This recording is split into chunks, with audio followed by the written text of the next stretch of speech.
Good morning, good evening, good night. Welcome to NFT Live on the Web3 Network. We got a great one today. Excited to be sitting here with Biggie Poppins, Gifdead, and all of you watching from home or the sky or a plane or train or I don't know. Wherever you're at watching us, I appreciate you guys. We are fresh off a GM Web3 morning show, about to get into it, about to bring all the Web3 and NFT news from around the industry into one episode. Excited to get going here. Biggie Poppins, what's up, my man? Not much, man. I'm psyched, dude. I missed the Web3 spaces, and it looks like you guys you were getting at it, man. So I'm hoping to continue this convo over here and add some point of views. You're good. Yeah, Nifty Q is rage tweeting at OpenSea this morning because we, of course, had to be digging in and exploring their new creator tools, the Creator Studio, which, I'm sure we'll cover and get into that at some point on this and more over the coming days and weeks. A lot to unpack there. But yes, it got heated. There's a lot of different feels about, OpenSea as a platform and what they're really up to. What motives do they have? And what's going on? Are they actually for the creators like they say they are? Don't get me riled up. Listen, we got a Marfa trailer to play here in just a moment. If you guys are here for the first time, again, we are just getting started here. We're sharing out all the socials. We're going to try to get as many people in the chat here as possible. If you're showing up early like Choina, Easy, SP, we appreciate you guys so much. All right, let's look. We're Trailer Maxis here in the episode. Even before the disclaimer, let's just get into it because we have a very special Marfa Recap trailer. I'm excited. I haven't watched this one.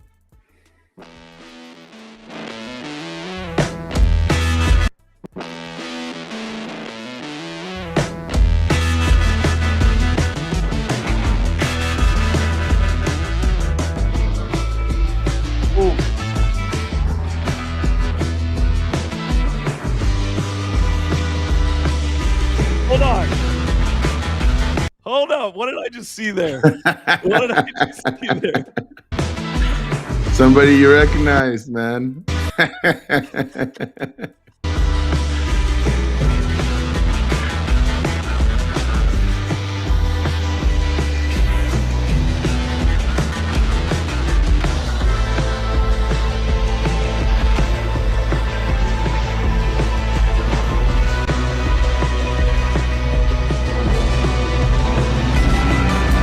I missed that one-on-one connection with everybody and actually flowing down and having a good conversation. And so that's what I was hoping to recreate this night.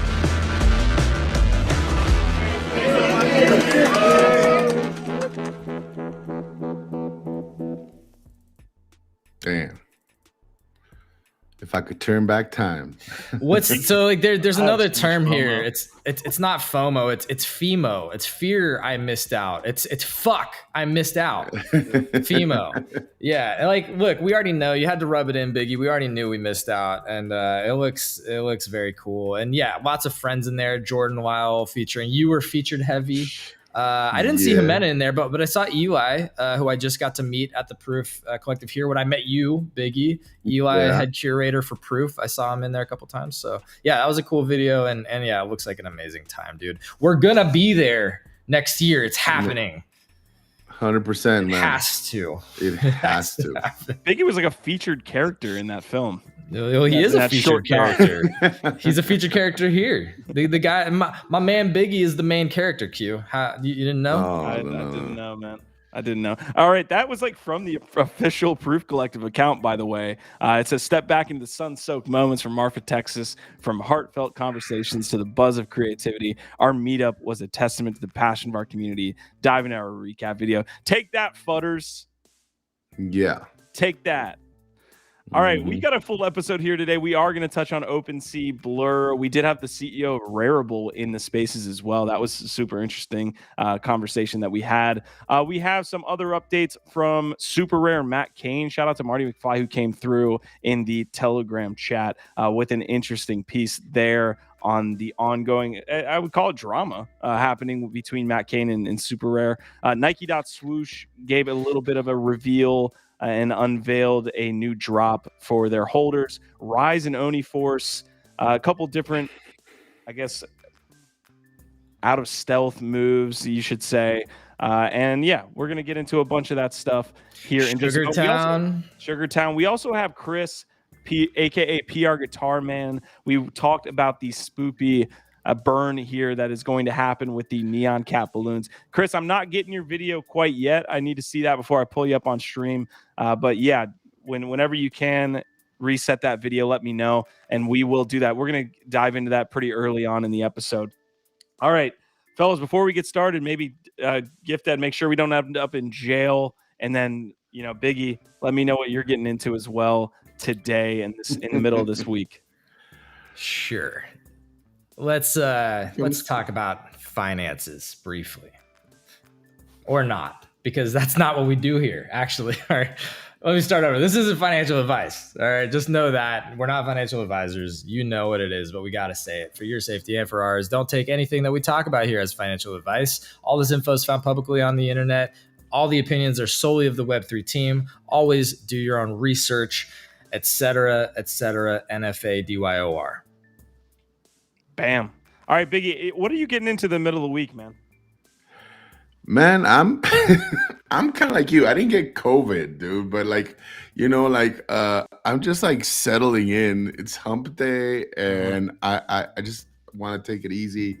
I really spent all day yesterday like sitting right here, just clearing my inbox, man. Like when you travel a lot, like all of a sudden it just piles up, and I'm really OCD that way. So today I can actually just start putting one foot in front of the other like a normal human being in my routine.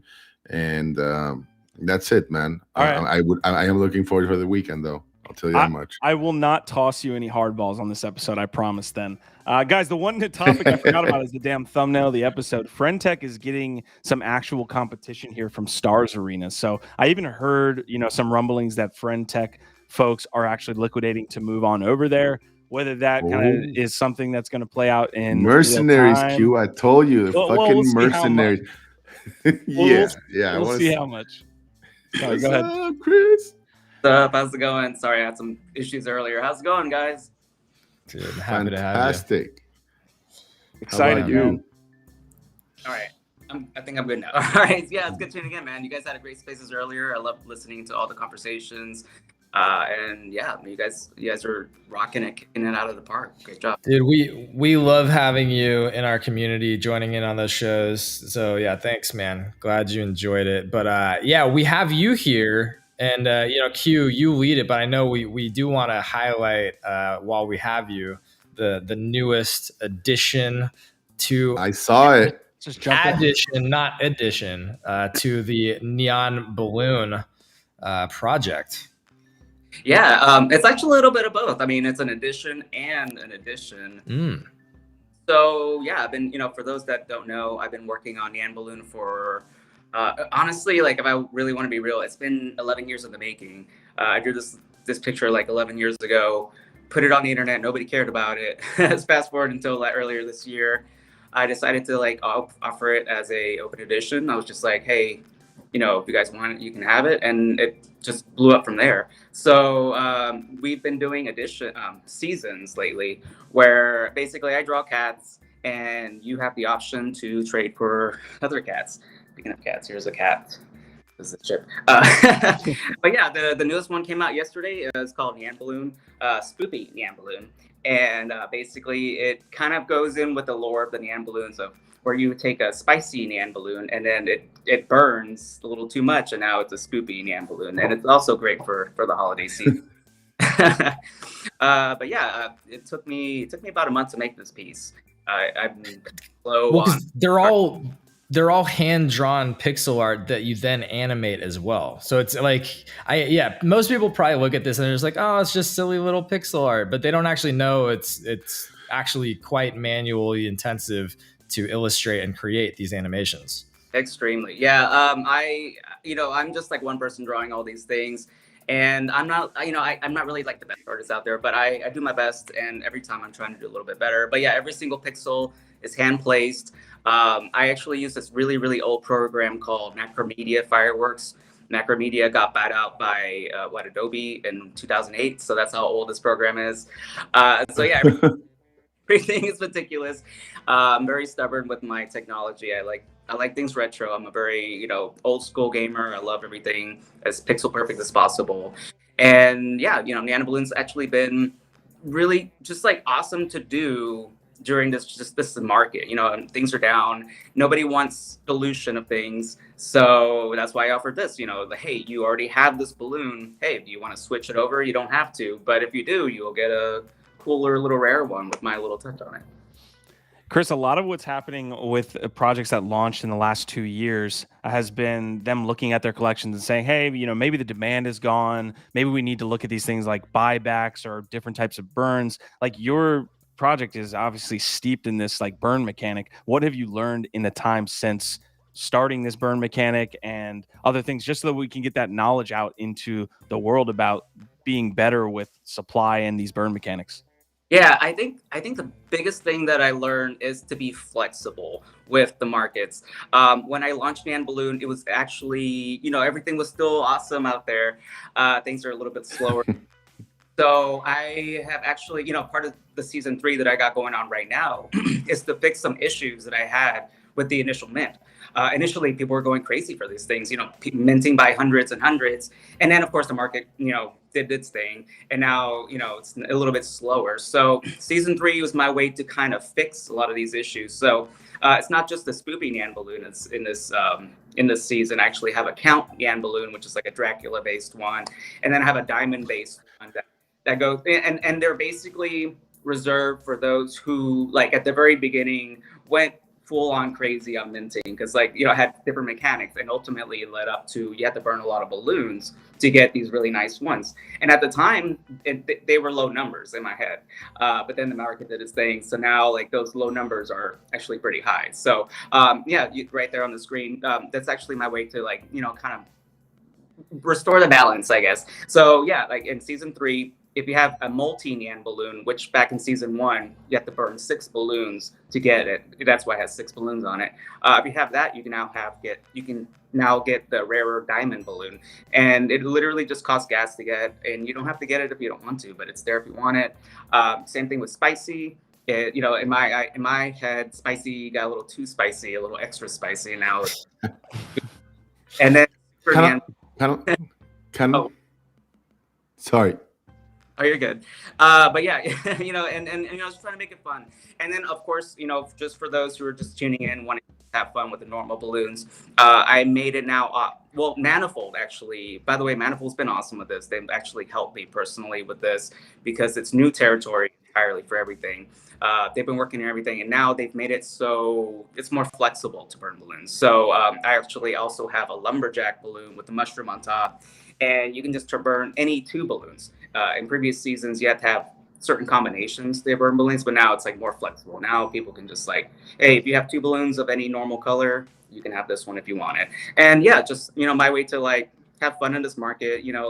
I really don't want to dilute, and that's my number one thing. I think I have a lot of great stuff already at reasonable prices, and I feel if I introduce anything else right now, it would be a disservice to all the collectors out there. So this is my way to keep making art, making cool stuff, and rewarding those who were with me since the beginning. Yeah. Dude, I love that you're so focused on trying to, make sure that the people that are collecting, that they don't feel like they're, it's a very interesting topic for artists, because early on there was a lot of concerns with artists just minting too much, and there was a big pushback, and certain collectors feeling like, oh, you are being too dilutive with yourself as an artist, and then artists being like, well, I can do whatever I want, I should mint as much as I want. But I think the fact that you're at least you're very aware of at least within this certain context, this market, this collection, that you want to keep playing with it, get it to a point where you feel like it is cool and feels good to the people that kind of bought in, and you're not just going to try and spam out a bunch more stuff. So I don't know, it's an interesting balance to walk, and I like that you at least care, and you're putting a lot of thought and intention behind it. That's really cool, man. Yeah, of course. I've always been very collection oriented. Even as a kid, I've collected Tamagotchis since the 90s, and and stuff like that. And I understand I understand the balance between having something really cool and collectible and available, but also having it a little bit hard. Scarcity matters. Like having it a little more, hey, you want a little more luxurious? Here you go. Here's a little upgrade. So yeah, I obviously, every artist out there can do whatever they want, and I'm not against those who just, are minting stuff to mint stuff. Obviously, artists that preserve royalties and to make their own bag and all that stuff. But I've been here for 3 years now, and I have what I want to say maybe 6 collections that I've made over time, and I feel like those collections are perfect. I feel like I've worked really hard on them, and and I'm always going to make new art. So like, this is my way to channel just wanting to make new stuff, put it on the blockchain and offer it for fun. And my hopes to everything in the world is it'll make sense when it's all said and done. So Chris, we do have to move on into the rest of the episode, but we want to just highlight a couple more things really quick. So let's stay in this for about 2 more minutes. Biggie, I know you had some questions as well, and then let's move on. No questions, man. Just praise. I absolutely love the NYAN Cat world you're building out here, and the approach, right? Like, it just feels lighthearted, accessible. At the same time, I already kind of like can see the end road, man. At this level of output that you're keeping out, Chris, like, there will come a time where I know you're going to be trying to pry my neon balloons from me with other tempting options, but it's really, I don't know. I appreciate it a lot because it does start feeling more like an ecosystem, the more characters you pump out there, obviously the more like you don't want to miss out, have like certain collections, like just from the ones that you've pumped out right now. I mean, I'm getting a little bit like FOMO. It's like I don't want to let go of my original one, so I will probably have to go buy on secondary and get some extras. But I commend you for that. Praise. Yeah, I think I found my NYAN Cat Grail here. Only 50 of these vapor waves, and none of them are listed. That's an There's none of them listed. Dude. All right, one day I will have one. They like, they don't even want to let go of those vapor waves for sure. But yeah, no, I mean, I always had it in mind, like, all right, I'm going to rewind a little bit. Like, I started in the NFT world doing one-of-ones, and that was awesome. That was like that. And I'm still like, it's just so real how things went down on that one. But realistically, those one-of-ones have never resold. They've never moved from the wallets that they've been bought from. And I mean, as an artist, like, I gotta put food on my plate. My family, needs assistance and stuff like that. So, it's my way to like offer stuff that's collectible and fun. And also, I'm a big Funko nerd. Like, just have so many collectibles in my life. And all of those collectibles, they have technically editions of sorts. So this is my way of going, hey, these are limited time items. They'll stop at this time, but hey, it's very accessible. You can have fun with it, and hopefully people just love collecting it just to collect it. Obviously, it's an art-based project, so I'm just gonna get weird with it eventually. But either way, I'm trying to do a little bit better each time. So that's my goal here. Chris, I can tell that you are a fan and a supporter of Halloween. I see a lot of Halloween posts. Obviously, this is a Halloween-themed drop. Do you celebrate Halloween the entire month? Can you say Happy Halloween on October 4th? Yeah.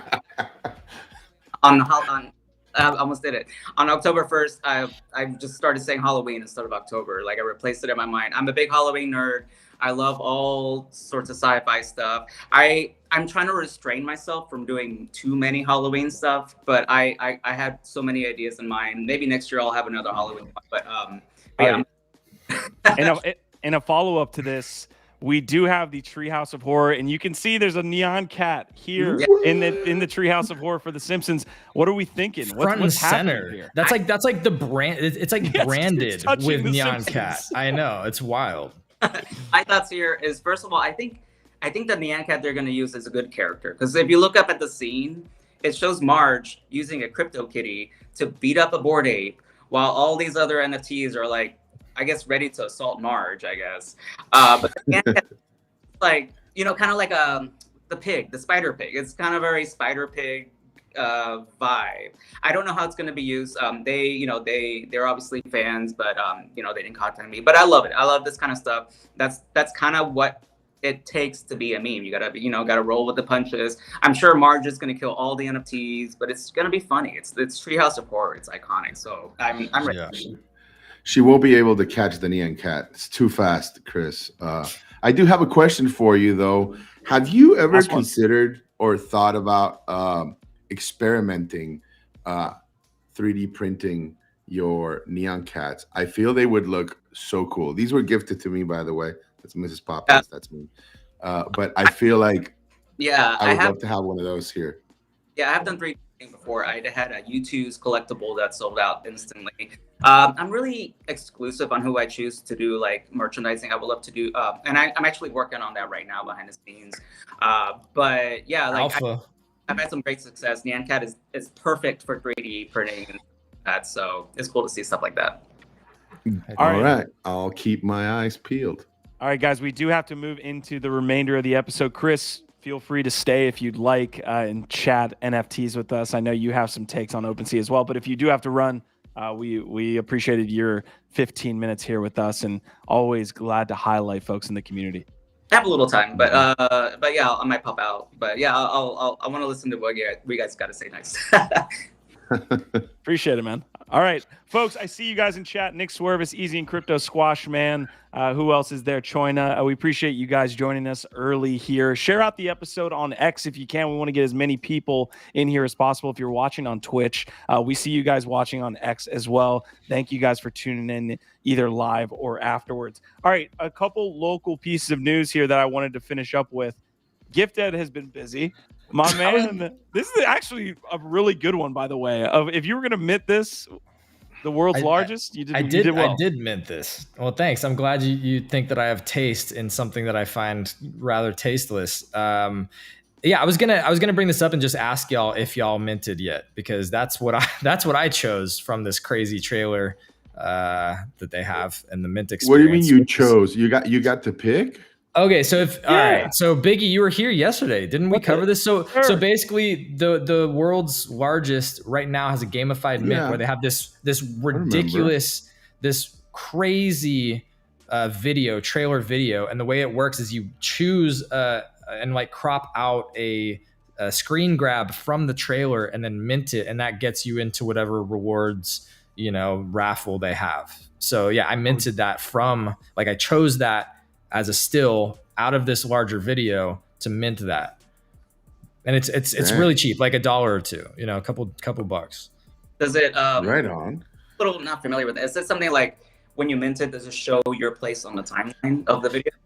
I don't know if they track it like that, but it is tracked in terms of like mine's number 15,000 something, minted. But yeah, I don't know how else they visualize sort of the data or if they'll share more. But I didn't see that part of it yet.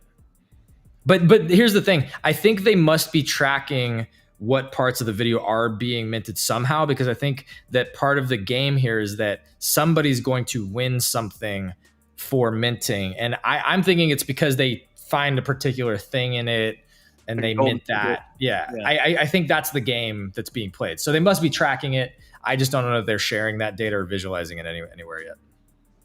All right, other pieces of, well, I guess this isn't local news, but I just wanted to get it away up front and move on from it, because VanEck absolutely slaying the Web3 space. Low volume, talking about the Ethereum futures, that went live yesterday to low volume. Well, they got back at us, fam. Yo, you kind of just have to stand up and give them a quick, there it is. They got it. Thank you. Thank you for joining the conversation, right? And having a sense of humor at least. I mean, they got the whole Web3 space got involved. All of NFT Twitter, or whatever we're calling it these days, was just applauding. Give that SM a raise. You know what I mean? There's a lot of bad community managers out there and shitty takes and just not good jobs. You know what? Whoever's running the VanEck X account deserves a raise for that one. Obviously owns some JPEGs. All right, I'm going to end off here kind of with an adjacent topic. I just wanted to get this to you guys. This is from more TradFi here. 96% of S&P 500 return contributions this year is from the 10 largest constituents. No other positive performance this year is even really close. This is really cool on a year-to-year basis. The top 10 performers, you can see, is like ridiculously bad when it comes to previous, right? So you see 2023, 96% of the percent of the total is from the top 10. Well, back in 98, it was only 36%. Back in 91, it was only 28%. Back in 1993, it was only 12. So really, of the S&P 500, it is just getting consolidated into a majority of just the top 10 being good performers. This is actually a really interesting visual, and I know we're not gonna sit up here and LARP as financial experts for very long. But we do it sometimes just for a little bit. But this to me is a lagging indicator of what we've been seeing over the last couple decades of all like centralization, all of the consolidation, all of the power, control, and money that keeps going up to the top 1%, 5%, etc. It's because in business, that's what's happening too. Like there are legitimate monopolies now that used to be broken up under antitrust laws in the United States, like Amazon. This is a fucking monopoly. Amazon is controlling retail, like some crazy percent, like all of retail. Did you guys see the whole thing about the Nessie algorithm? Where they're getting accused of controlling, like driving up prices using AI with dynamic pricing. Yeah, absolutely. That's what happens when you have a monopoly. That's what I'm saying. Like, so all of the negative effects of what happens when you have a monopoly, we are starting to see, right? Just like Google with search. They recently got sued because they were fucking gaming that to their advantage and only prioritizing the shit that they wanted to show. This is what happens when you have monopolies, and why you're supposed to have antitrust laws that work, which we just don't have anymore, apparently, because we wouldn't get to this point where literally it's not just the top 5% and 1% getting all the money, but even on business and all these other verticals or places in our lives, you start to see it's only this shrinking percentage that are actually getting any of the rewards. I don't want to go too far down the political rabbit hole. I do agree with a lot of what you're saying, Gif. It feels more and more like we live in this American oligarchy that we were kind of like grown up and taught to hate, right? The Russians and the way that the wage gap was existing in that country after the fall of the Soviet Union. We kind of see more and more of that every day in the new America. But anyways, we're not going to LARP as Alex Jones up here, so we're going to move on really quick. Easy Crypto, I appreciate you getting us this information. It does look like the world's largest did get that payout to one minter. This is from their Twitter saying, we just gave 35 ETH to a random person that minted our first drop. So check your wallet. Who was it? Check your wallet. Who was it? I doubt it was me. What's your wallet? I'm not seeing any. I'm not seeing any. Not seeing any numbers. Yeah. Don't think it was me, but hey, that's cool. Again, that's why the people that won that are likely multiple minters and things like this. They probably minted like 100 times to increase their odds. Yeah. All right, into one of the bigger topics of the day. We are going to touch on Tech and StarsArena later in the episode, but before that, we're going to get into this OpenSea Creator Studio here in this announcement. I do want to get to the comments. Nick Swerve is saying sick wall, Chris. So you're getting some love. Sick wall. Sick wall. Yeah, they like your backdrop. Mirrored wall. Yeah. Squash. It's kind of it's kind of pixelated. Also, I'm seeing a theme here. It's generative. That in this house, like lots of perfect squares and stuff like that. It's the whole thing. My whole. Marty's saying, I listened to the Matt Kane space. It was just so odd, and I think he was being a dick, in my opinion, after just taking hundreds of ETH on his auctions and then felt like being a petulant baby. Yeah, there's some drama going on there. Did you check that out, Chris? Did you hear about it? I didn't. I'm not sure. Can you that one? So the famous artist Matt Kane, like apparently he got up on a stage last night. I haven't yet to hear the spaces, but it's like the talk of the town right now. I guess he got a little bit into his diva persona, and it wasn't a good look. But basically, I guess he did something like really haphazardly for SuperRare pass minters. and he had like a whole argument with Pindar Van Arman, you know, about whether you should, you know, fulfill your obligations to the best of your abilities and, you know, respecting the rest of your comrades in the, you know, that are also putting out art for these collectors, patrons, however you want to look at it. Like, again, I need to listen to it fully, but it does feel like there was quite a bit of drama, and as of late, you know, Okay, so this is a really interesting follow-up to the conversation we were having earlier this week about mint passes, right? Because you can even go after and secure contracts and agreements with legit artists and then have some shit like this is another, I guess, risk that comes with the mint pass situation is that, you know, artists can be volatile and may not want to fulfill or just drop something that they half-assed because, you know, they don't really care that much, or they're not getting paid enough, or the deal didn't, you know, or maybe they had an argument with the founder of the mint pass. This is an interesting situation. Yeah. I want to see. And Marty McFly is telling us it was AI images of burning bridges that he submitted, apparently. So obviously not your average or typical Matt Kane output or effort, right? Like with his usual work, let's just say. But it does strike me as odd in such a small space right now, especially that is so big on community, to see somebody behave in this manner. You know? I always have to have a disclaimer here because I feel like I'm just starting my journey into the art scene, all these different things where you guys are more along your path. But it seems like performance art is like the most volatile thing and the most debated thing because people will use the term performance art to throw out like the most ridiculous shit. Like in this case, he's saying, oh, it's performance art. Look, I'm burning bridges and I'm actually burning a SuperRare bridge. And like the same thing with a lot of different pieces where they're burning art. It's just wild to me. What was there was a recent one of these with the Opepen, right? What was his name? Do you remember? It was like a pun.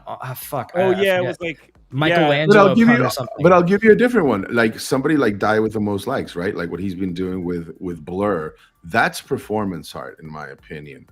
This is something else. Yeah, because there's actually, this is something else. This to me feels like a burnt bridge and a not following through on previous agreements because you have a disagreement and kind of fucking over the community. That's like, honestly, on its face, look, I haven't dug into it that deeply. Just on its face, this seems kind of shitty because the people that lose out are the community. And any time that I see people punishing the community over their ego, I'm just never a fan of that. So on its face, I don't like it. I don't think it's a cool move. But again, I don't know if we want to go that much further. That's what it feels like. So we're getting some comments. Easy and Crypto saying, interesting drama. Marty saying exactly Q. It was AI images of burning bridges because he was doing that. Like it always feels like there's an element of somebody getting hurt. Right, like someone's gonna get wrecked here. Like, and it's performance art. Like the guy who bought that painting that instantly got shredded, yeah. That, you kind of that actually made it worth more. Did it? Yeah. Okay. Yeah. I assume that coming from Banksy, it's very on point, right? Yeah. Like, I mean, this one just feels like capricious and somebody like being a diva. Which honestly, for the size of our space and the age of our time frame right now here with NFTs, like it's too early for fucking divas, people. Please, like, come on. Who was the? I don't know if she was a Mexican artist or she had just passed away or had Frida? Frida Kahlo. They were trying to do something gimmicky of the same sort. They burned, somebody as a performance burned and put it on chain. And I've seen some interesting takes about that. Well, so somebody did that with a Banksy originally and tried to make it seem like it was this organic, cool idea, but it was all very much a PR stunt. Mm-hmm. So burnt Banksy was a whole fucking moment early on in like Clubhouse NFTs. And then, somebody fucking burned a Frida Kahlo to put it on and, used again, excuses performance art. And now it only lives on chain. But that's to me, when an artist is not alive and can't even like sort of like have like, dude, you just took an artifact from this prolific, famous artist's life that is a one of one. They actually touched it. They this was something that they generated and created as their art. And they're not even here to sort of defend themselves or whatever. Like to me, that's That's a whole other kind of level of fucked up that I really disagree with. You can't keep getting away with it. Is that how I sounded? All right. No. Well, Easy saying banks can't keep getting away with it. Oh God. All right, fun times. Any last thoughts on the Matt Kane drama here? Why was he mad that he had to fulfill this to SuperRare? I don't know, but if I had to speculate, which we love to do here, I bet because he made a whole bunch of money recently that he tried to renegotiate his contract or change the terms, and they're like, no, we have an agreement. And instead of like being like, okay, I'll just fulfill on it, I tried to change it. They were like, no, we already, like, you have a pass that we've set expectations with our holders on to deliver. Please stick to it. And he probably said, fuck you. I'm guessing, if I had to guess. All right. You know, whatever it was, like whatever issues he had with the platform directly, that's fine. Like, I guess these things can happen. Nobody's privy or needs to know the details of it. The thing was there, like the lack of consideration for the patrons that actually, you know, might have purchased that pass because he was one of the people on the roster and they were looking forward to a Matt Kane piece, right? That, you know. Oh no! I would love to hear SuperRare's side to this as well, but let's move on. We do have the OpenSea piece that we want to talk to, as much as I don't want to talk about it. There is some breaking pieces here. So OpenSea GG again is their kind of gaming play, or like the arm that they're going to be releasing different partnerships with gamers on. It looks like Bryson is going to be streaming. I don't know what game this is. It says prepare for vertical extraction. And it has Cairo and oh God! And don't use the word extraction. Not you, OpenSea. So that's what we got from them. But the bigger news that we wanted to cover is this post about 22 hours ago. Your NFTs, your way. Introducing the OpenSea Studio, a one-stop shop for creators to launch and manage their projects, all on the world's largest NFT marketplace. So we're going to jump into what that looks like. We had a good conversation on the GM Web3 Morning Show. Also, you'll probably hear takes on our thoughts on OpenSea currently. So if you're sticking around for that, we're going to give that. But all right, let's jump into the details here, and let's go, Gif. What do you got? Yeah, well, first of all, Gif. Sorry, Q. Oh, Jesus Christ. Q. I hope you'll tell us how tell us how you really feel, Q. That's what I was gonna say. No, we'll get into that. But this, if you want to switch back and pull it up. This is actually what the studio looks like when you go into it here. It gives you two distinct options: drop a collection or create an NFT. It's interesting if you just go the quick one, create an NFT. You know, they are very much streamlining and even teased out in the email that future capabilities coming is they're going to have like an additions type thing where it's going to be incredibly streamlined, like an Instagram. Like they literally call out Instagram, where it's like you just go post a photo and it's basically minted to the blockchain that easy. So they're really streamlining here. Here's create an NFT, super easy. Put the media in there, your name, supply, description, external link, and any traits that you want to add, and then create. Boom, you're minting. But of course, nothing mentioned here about contracts, who owns it. If you go to drop a collection, so that's the new streamlined way to just mint an NFT directly to your wallet.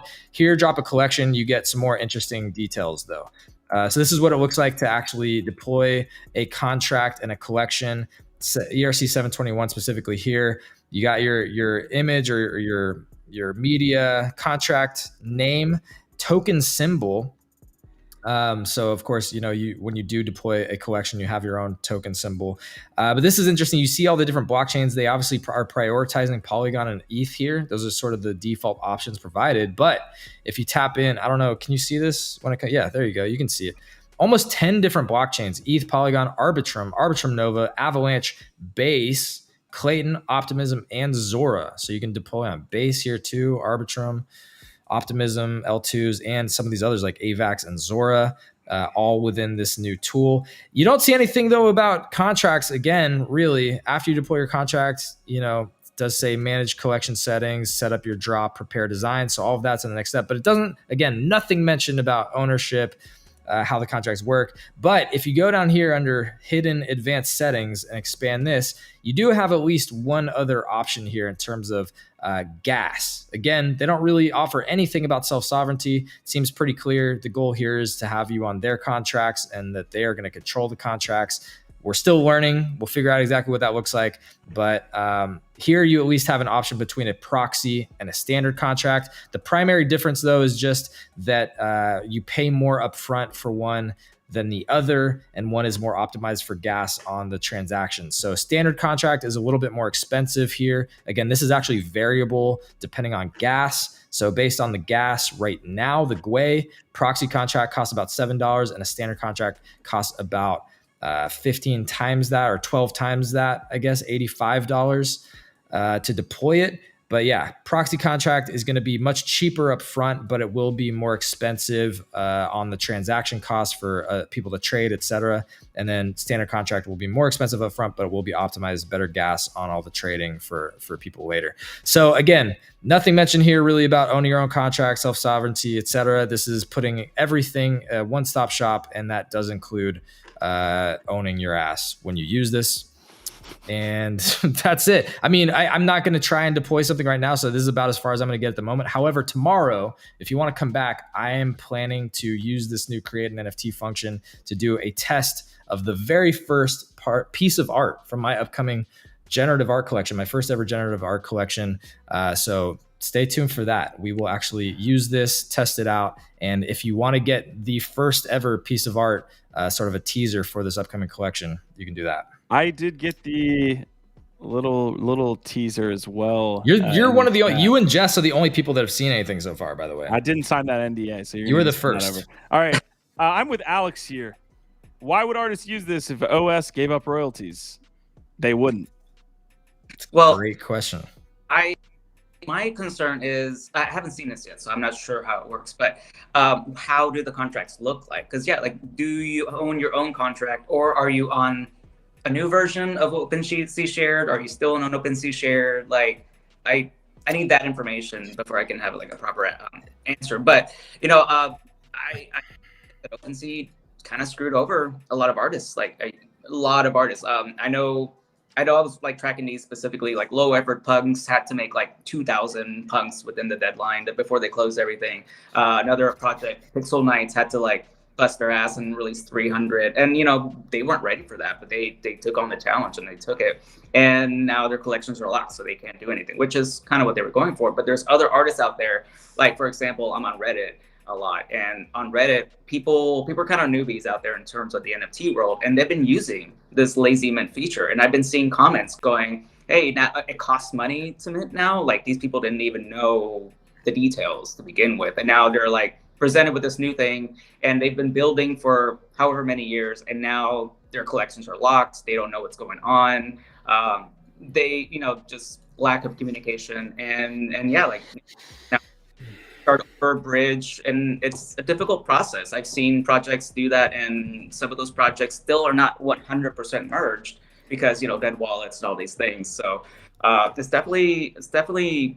I don't know. I feel like it was a big blow to existing artists. It's cool that it exists, I guess, to some degree. Again, I don't know all the details, but you know, making it easier is always good for onboarding and all that stuff. But I think the way they took it was maybe a little too late. You know, for example, Manifold and all these other places have been doing this already for years. And I don't know, just like they didn't really listen to the communities, and of course, royalties. Like, I know when they did that, there were several collections that had, they got reset. The royalty numbers literally got reset to 0% royalties. One of my collections got hit that way too, and I had to like go fix it. So yeah, like it's cool that it exists, but they shouldn't be messing with artists in the process is my only thing. It's wild. It is kind of wild on its face that up front, you know, again, we went through the email, we've gone through the initial Creator Studio. There's zero mention of royalties. There's zero clarity on how the contract actually works. All of that is basically hidden info. And again, the only info there that's hidden under advanced is just the gas fee. There's no other info about it. And that's been one of the things that came out of our conversation this morning is just like, look, that info should be up front. You should have very clearly upfront the details about like what you're signing off on when you deploy using these contracts. What are these fucking contracts? You should know upfront. Like, especially if you're an artist looking into the long term of things.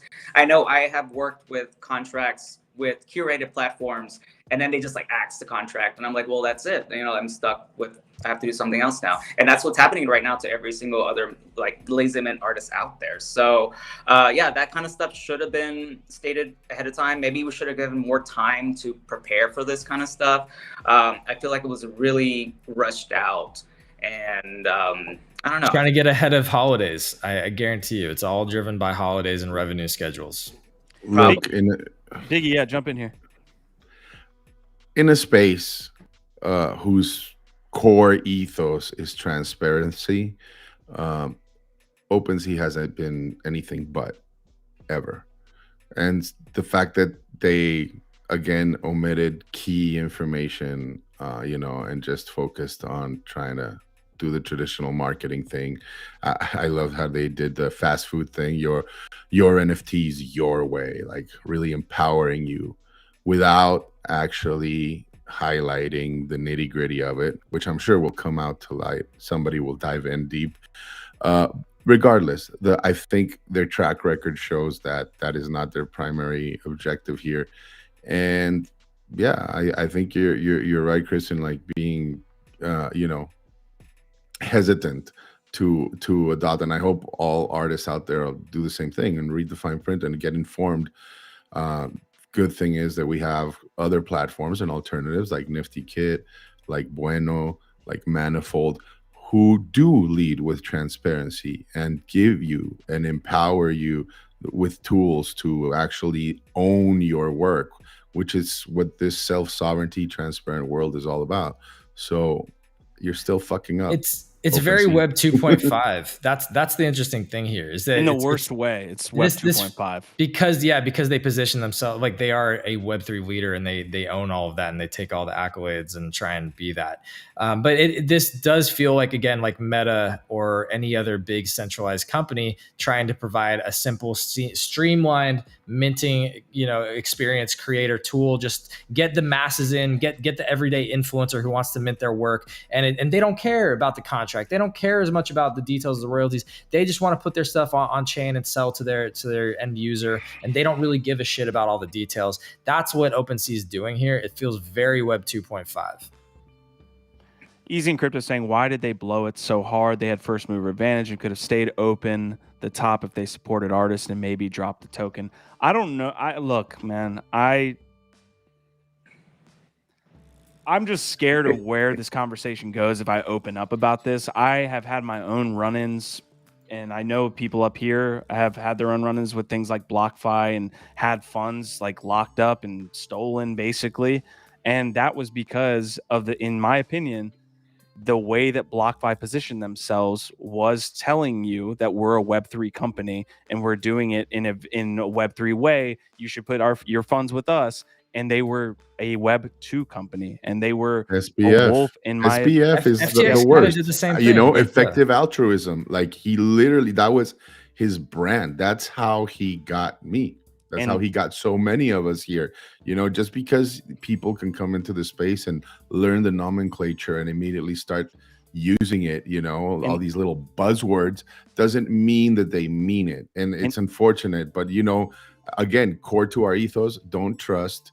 Verify always. And the reason that is so dangerous, the reason why specifically SPF and BlockFi are so dangerous when they position themselves in this way, is because they don't have to abide by the regulations that the traditional Web 2 companies do, because they position themselves and say, we're in this new paradigm, we're in this new thing, we're accepting digital assets, all this stuff. So they're not held to the same regulations that a traditional Web 2 company that would be a competitor to them.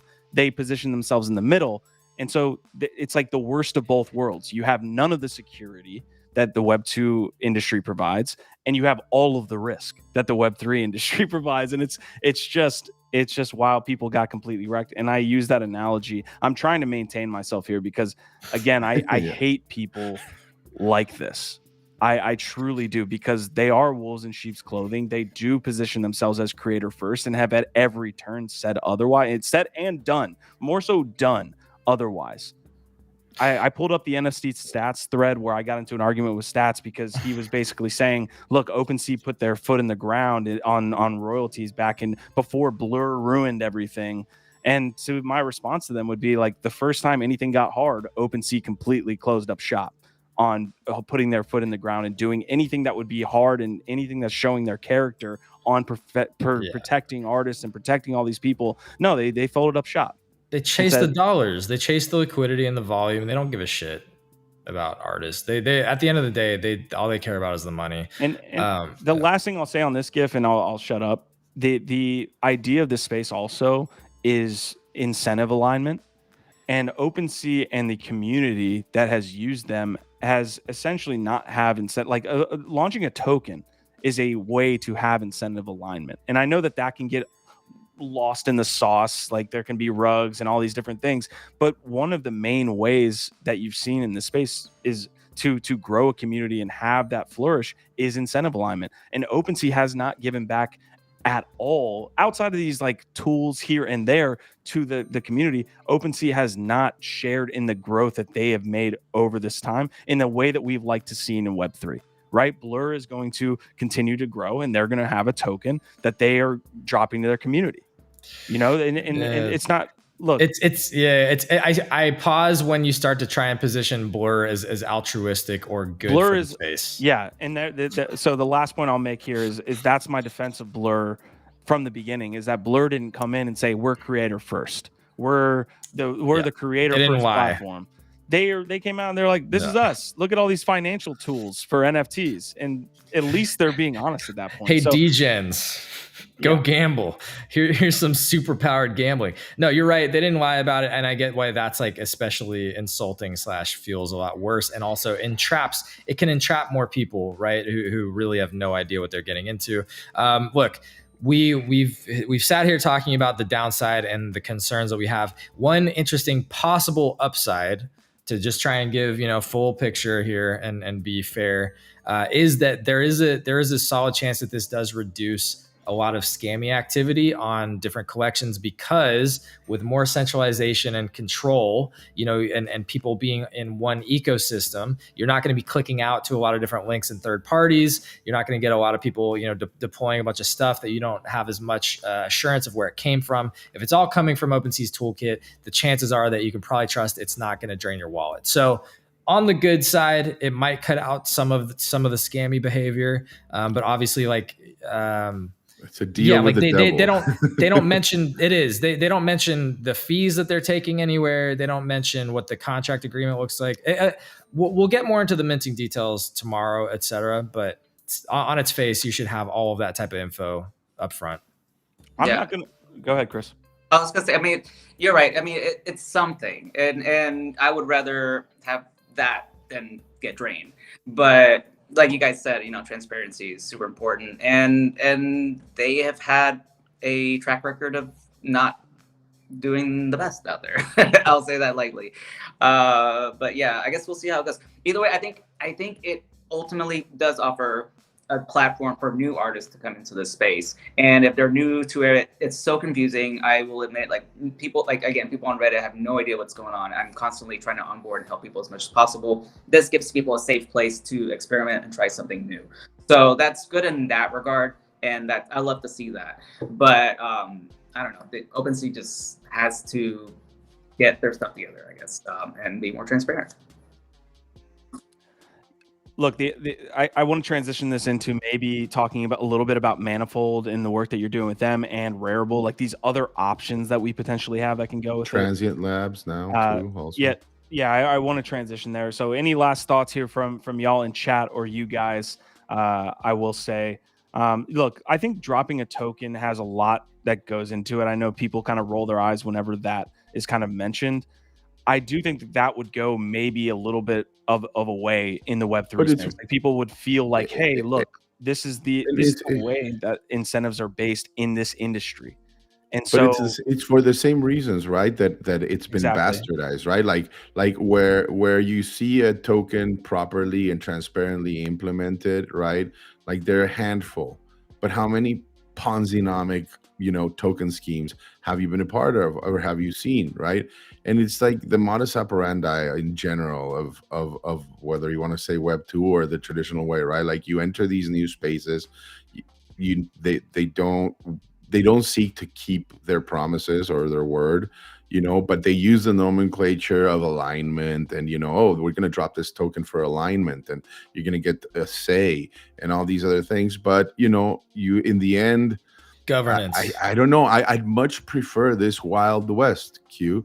Like in spite of like the benefits that, minting your work on OpenSea and reducing the ruggers and all these things, the possibility of rugs, like those benefits, are not enough to outweigh the dangers of giving them any centralized authority or power over your work, over their contracts, right? Like in my opinion, that's self-sovereignty, and it's hard to beat people over the head over it because we all want it to be easy, right? Like in Web 2, just come in, Facebook is free, put your content in here, right? Like we won't charge you a thing. Down the line, they'll look to charge you for ad-free access, right? But in the meantime, you're the product. You're the one doing all the work for them. And in this particular case, I feel like it's never going to change. Like if you want to be self-sovereign, you have to do your own research, and you have to actually like be responsible, whether you get rugged or not. And it's tough. Yeah, I get that a lot of people have resistance to that, but I mean, responsible adults, people. That's what we need to be. I love all of those points. I do. And quantum variants also saying ENS, Uniswap, he's giving great. Those are great examples. And there are ways in which that we can share value together as an industry. Uniswap didn't come out and say, hey, we're launching a token and all this stuff and use our platform. People were just using it because it was a cool tool. And then they dropped something that allowed their users to share in the value that was created. OpenSea at every single turn has done the exact opposite. Dude, I'll leave one more little anecdote here. I don't know if you guys remember Wi-Fi from the DeFi summer era. They essentially innovated on this concept of a fair launch. The team kept no tokens. When they initially launched a token, they just didn't keep any of it. And so it was all for the community. And then they started to build this product. The issue with that is like, then the team didn't have any of the tokens. And they're like, holy shit, we built this really cool product, the token 100x, but we don't hold any of it. That's an example of maybe taking it too far, but it's at least showing you an example of the ethos of this space and how it should be built. Now it should be tweaked a little bit. Kronjay and the rest of those guys should have, profited off creating a good product so that they can then, build and undo all those stuff. But OpenSea is the entirety of the other way. There has been nothing given back to the community in the ways that they've taken billions from this industry and given it back to the users that has made them profitable. That's a Web 2 example to your point, Biggie. Yeah. And I mean, we could talk about this endlessly, and we kind of are at this point. We're spinning. There it is.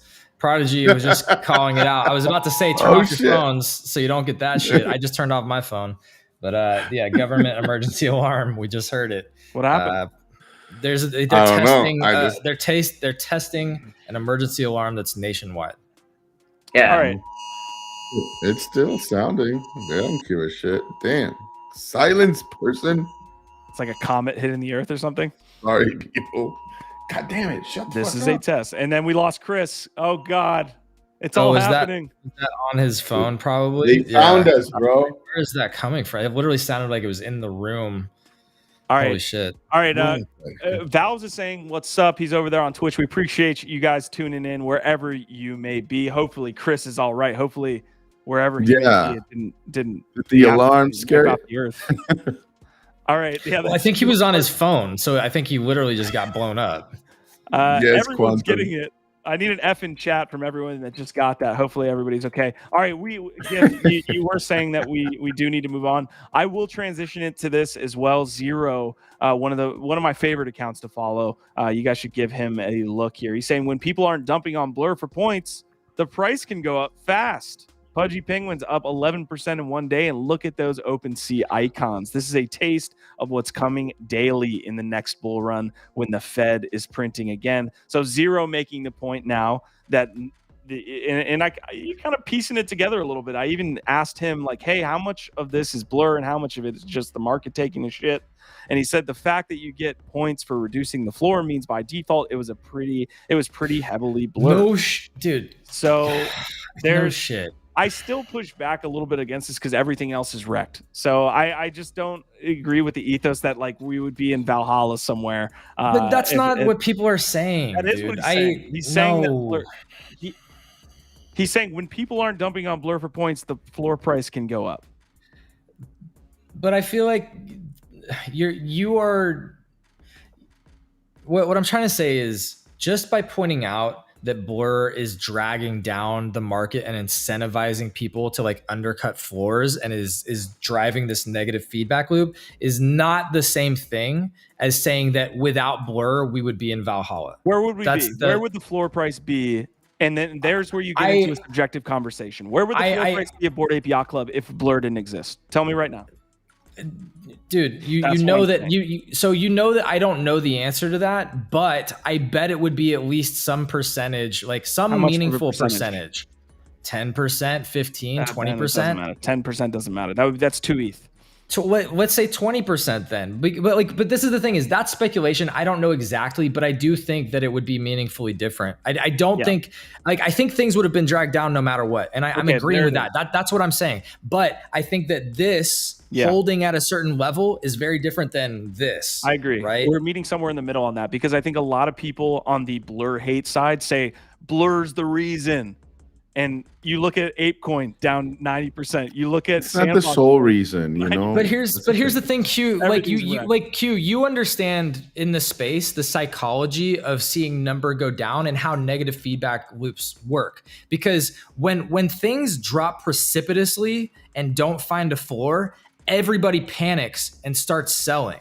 So that's the thing is that it might actually be bigger than you think, because if you don't get that crazy panic when shit just fucking spirals, then a lot of this shit doesn't, like a lot of people don't go like, holy fuck, I got to sell everything, get out. Like that doesn't happen. And that's why I asked you, where do you think the floor price would be? Because that allows me to see where you. Who knows? But I don't. If you had said 50%, like it could be. That's the thing. It could be. That's a crazy assertion for me to make and say confidently. Based on the performance of all of the tokens that are also associated with this industry, it's hard for me to make that leap. Is to say, Bored Ape, NFTs only got hit, they're down 30% from all-time highs, but everything else is down 95%. What I would say is I think that the psychological barriers are much stronger. And so something like 50 ETH or 40 ETH for Bored Apes feels much harder to break if you don't get that psychological negative feedback loop and the panic selling.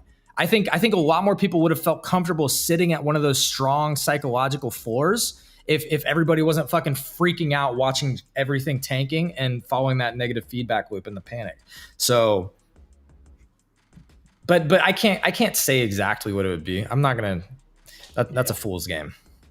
All right, we did have some breaking news here from Lucky Trader. It looks like Dapper Labs might be getting sued by the NBA Players Association. This is pretty big. A class action lawsuit has been filed in Northern California, naming Dapper Labs and the NBA Players Association as defendants. Hold on.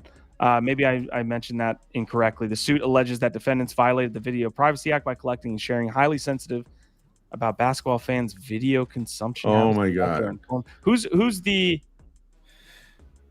Scroll back up. So we know who the defendants are. Filed in the naming Dapper Labs and the NBA players. Okay, so it doesn't defendants violated. I'm just wondering who the prosecution is here. Do you see it? No, it's not clear there. But let's go find out. I thought the NBA was suing Dapper for a second. It might be. Well, it probably is. But let's. What were you saying, Biggie?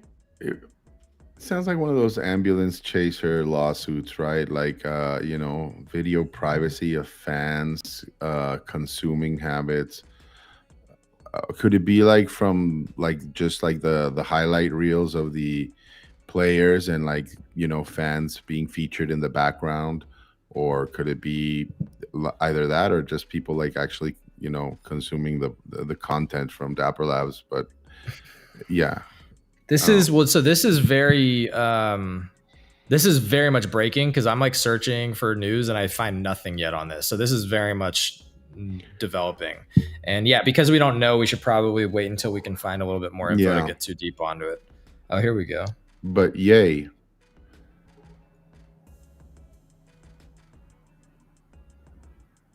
So okay, so this seems like it has to do with the data that was being collected by Dapper. Filed by Thomas Fan. It's a fan. Okay. Oh, it's a data. Yeah, so this issue. is about the data of the users and what they were collecting and sharing. Oh, they were of the collectors. So they the Dapper Labs and maybe the NBA and whoever was associated with Top Shot, that they were collecting and maybe sharing or doing weird things with the data. So this is about somebody or a group of people, if it's a class action lawsuit, saying you improperly took and shared used our data. Yeah, private information with Facebook without informed written consent from those same users. There you go. Huh. Okay. All right. So that went from someone mad Top Shot's tanked. Yo, that's dude. This is a theme. The whole Cairo thing. Typical bad. Yeah. Yeah. Okay. Into some more positive news, I guess we can hop into. I'll drop that link for y'all as well. I'll try to find that. Let me make sure I've got it. All right. I dropped that in there. Shout out to the 17, 18, almost 20 cool people hanging out with us right now. We appreciate y'all. If you haven't smashed the like already, go ahead and do so. It really means a lot. And yeah, happy to have y'all with us. All right, we have the dotSwoosh announcement here. See if we can get it. Ooh. I thought there was something here. All right, no audio. Getting no audio, but we get a little bit of the TINAJ drop. This is TINAJ. And dotSwoosh is basically teasing out their next digiphysical drop here. Trying to figure out what this is, fellas. What do we got?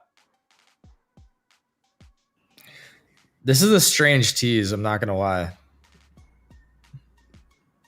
Like, is it not cool enough to actually show the shoe?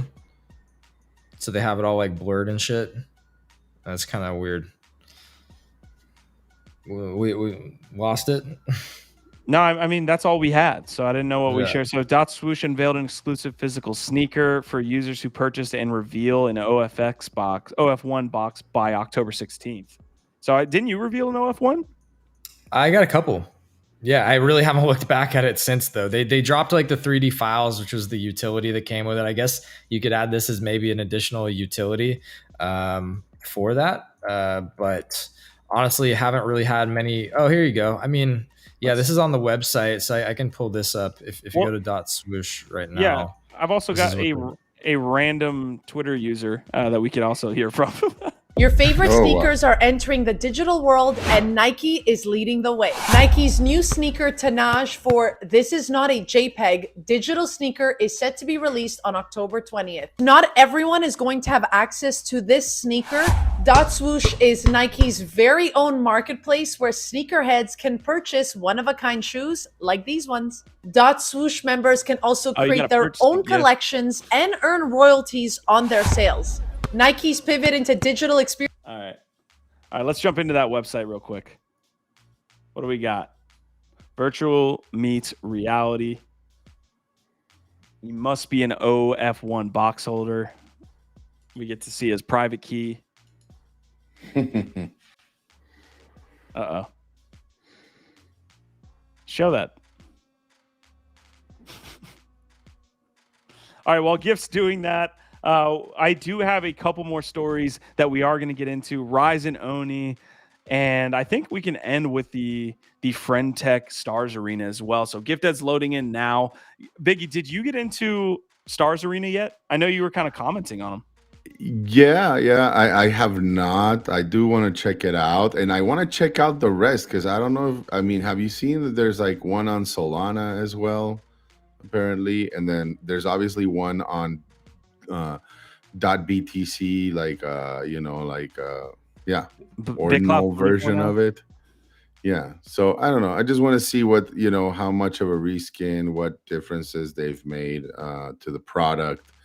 But you know me, Q, like absolute minimal participation. It's just it's just like, again, so that I can get at least a sense of it. Gotcha. All right, Gif, what do we got? You're muted. Sorry. So this is interesting because now when I go in and look at my AF1 drops, they added, you can see the utilities are growing. So it's cool. They added another utility here. Scroll down, you can see what it is. Again, they had the redeemable 3D files, which is, I thought that was going to be the only utility with these, but I guess they can add utilities, which is cool. I mean, of course they can. I just didn't know that that's how it would work. They just kind of like keep adding to them as they go. You do have the utility badges. So again, they've grouped the utilities into these 5 different things: product, experiences, Mint Pass, gaming. So, maybe Mint Passes are going to come with these also. I know they teased like another drop might be coming later. But here you go.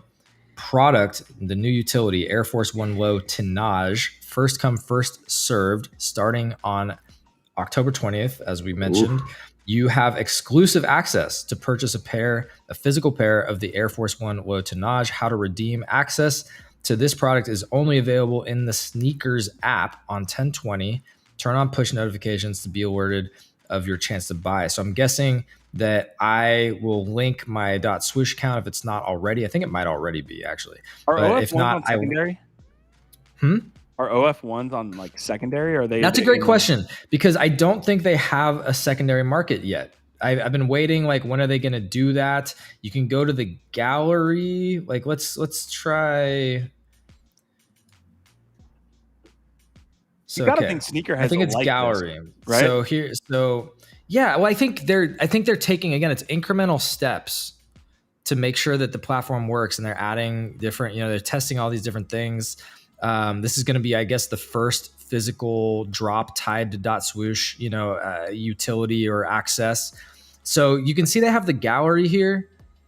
But yeah, they do not, as far as I know, still have a secondary market here on. But to me, that's the logical next step that they need. And obviously they're probably planning to do that, but it should be built in here to the dotSwoosh platform, the secondary market, because I think right now you can't trade it all here. That's just the details, and you can see it all in the gallery. What's the supply for these shoes? Like, is there 51,000? That's what it looks like for here. Shoes. Look, if they have this more as like a, hey, we're gonna be more Web 2 leaning, like there's a huge market for that. I don't know what the secondary market looks like for sneakerheads that collect Nikes, but it's got to be more than 51,000. Like there's got to be a ton of people in that market. Yeah, I mean, this is meant to become something that scales over time, but is still relatively cool and unique and exclusive to the people that are in it, right? Yeah. Let's look at this. This is from Squash. I appreciate you tagging us here. This is a video from dotSwoosh highlighting their latest drop here. One box that have been really engaged with us. Yep. And, we gave them a little sneak peek of the shoe, which we got some footage of right here.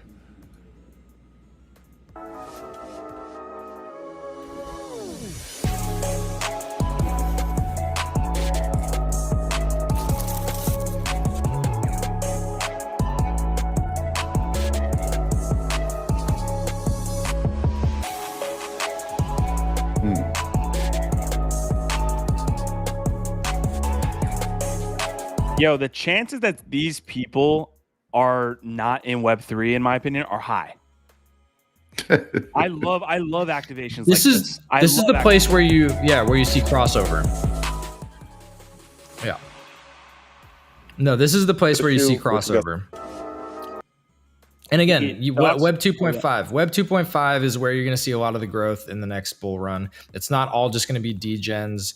It's going to be a lot of more utility, interesting applications of the technology. Sometimes it's to completely hidden and abstracted away from Web 3, which is why it works for most people to come in. And Nike and big brands are going to be leading the charge with that, using the technology to create awesome new experiences and use cases of their products for their fans. All right, it looks like I got to put my foot in my mouth here, because it looks like a couple of the people that were in this video have like a mutiny in there. Oh, well, most of them are in it to an extent, but like because there was somebody wearing like a Clonex shirt in there. So no, it's definitely an overlap. But to your point, like they're more on the periphery of Web3. A lot of them probably, or some of them may be even new. And the potential to be bringing in new people through the brand and these types of platforms is huge. Okay, we're pretty much at the end of the episode. I did want to touch on StarsArena. This is the latest competitor here for FriendTech, and I feel like anecdotally, I see it on my timeline, right? Like I'm following FriendTech folks. I don't really get involved with the AVAX community. You know, Saigo, one of the community members here, was in our chat early this morning, and wait, I didn't see Bryson in there, but I'll go back and check. Anyways, the piece that we want to touch on StarsArena, Saigo was mentioning that AVAX is heavily, leaning into gaming, and there's a lot of like pickup in the own AVAX community and Avalanche blockchain for this. So I want to do a little bit of a deep dive here into StarsArena. We can give you updates on FriendTech as well, and we will just do that. So I'll go back. DP, I want to check out if Bryson's in there, as well as Prodigy saying any Rec League news. No Rec League news up to now, so we're still kind of waiting on that piece. Every time he uses WL for Rec League, I think he's talking about like wait lists. Yeah. Anyway, right, StarsArena, let's do it. Yeah, let's hit it and then wrap up this show. I'm actually feeling much more bullish about Avalanche and their strategy to make it super low cost and accessible for people to come in and build and explore and test out these apps since using 0.1. So I have not used this yet. Maybe it's trash, but I've talked to a couple people on our shows who have been using it, and they've said it's very much like FriendTech. There's a lot of similar things, but there's you don't have to invest money really to get into it at all. Because again, they're basically like covering all the gas, a lot of the expenses. They just want you over there trying out the tech, getting into the community and playing with it. And again, if this is at all like cool as far as like the discovery, I did hear that the app is actually a little bit better. They were kind of fixing some of the clunkiness of the FriendTech app. Again, they have the benefit of seeing all the feedback, following along what FriendTech's done well, what they've done poorly, and then iterating on that and trying to create a better user experience. So if this is an actual better app that's cheaper, that is really great for discovery and connecting and could be a SocialFi competitor, I actually feel kind of bullish on this, even without using it. But of course, it remains to be seen if it does actually pick up. You're muted, Q. Yeah, I said right off the bat, we're seeing some other features that weren't available in FriendTech. Like I just hopped on the app. I'm not signed up for it. And you can go in and there is a discovery tool to find different accounts based on different sectors. That's something that didn't exist. In FriendTech, you had to get a code from somebody else, and there was that exclusivity factor. And then there's no really good way to find new accounts in this way that they're displaying here. I did want to, we're not going to hit on FriendTech here today, but I wanted to share essentially the 24-hour data, right?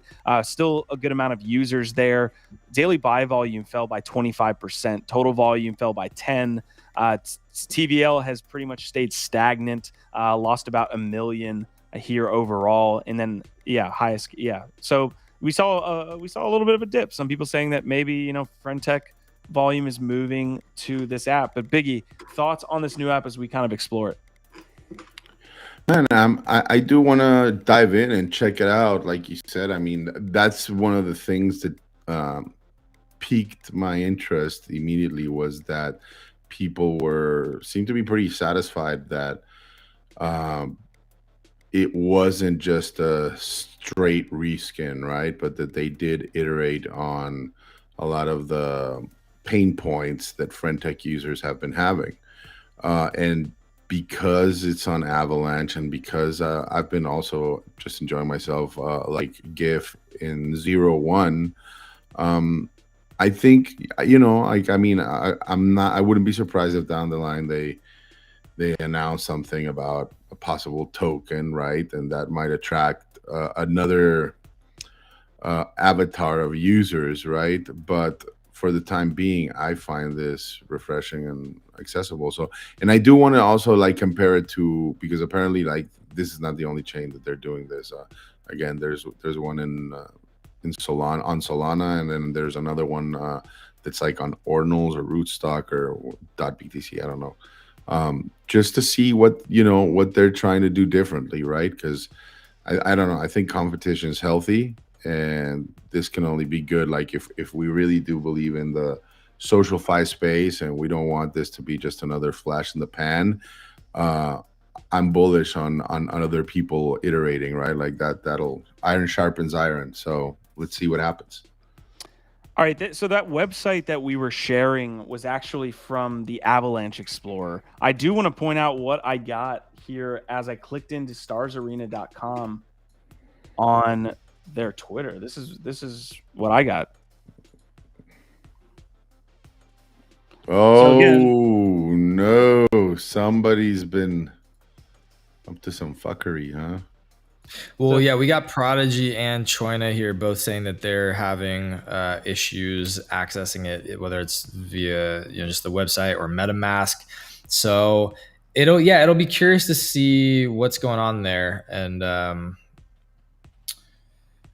don't know about that. Like if it's being flagged for a specific reason, if something happened, or if it's just because it's crypto and it's a new thing and all these systems are trying to flag anything that they're unsure about.